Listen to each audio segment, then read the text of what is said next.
Now back to that breaking news story we told you about at the top of the hour. The federal judge saying Columbia student and prominent pro-Palestinian activist Mahmoud Khalil can be deported. Now, the ruling came down just about an hour ago and could have sweeping implications for immigration enforcement aspirations of the Trump administration. Let's go ahead and bring in our Henry Rossoff to break this all down for us. Henry.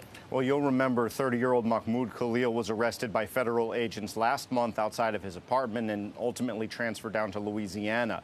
The judge down there had given the federal government until Wednesday evening to turn over evidence against Khalil that would merit deporting this legal permanent resident. In response, the government submitted a two-page memo from Secretary of State Marco Rubio alleging that Khalil's anti-Israel beliefs, statements, and associations would compromise U.S. foreign policy interests. The judge ruled that was a reasonable enough argument for him to be deported as a quote-unquote national security threat. Khalil's lawyers are expected to appeal this, and a separate federal judge in New Jersey has already barred Khalil from being immediately removed.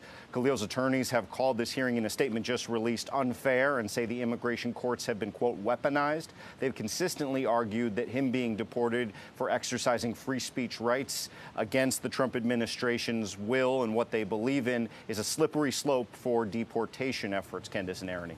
Yeah, so let's talk about the potential slippery slope of all of this, that decision. Does this create the grounds for immigration officials to deport anyone who speaks out in a way the president doesn't like? Well, activists will certainly make that case, Candace, and we are expecting Khalil's legal team to address that in a press conference about an hour and a half from now, scheduled for 6:30.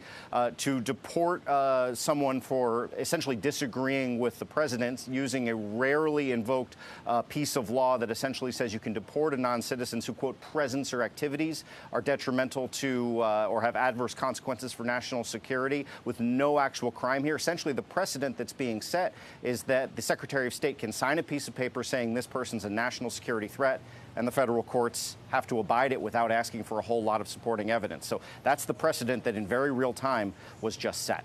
Wow, a lot of people will find that decision to be very frightening. All right, Henry, thank you.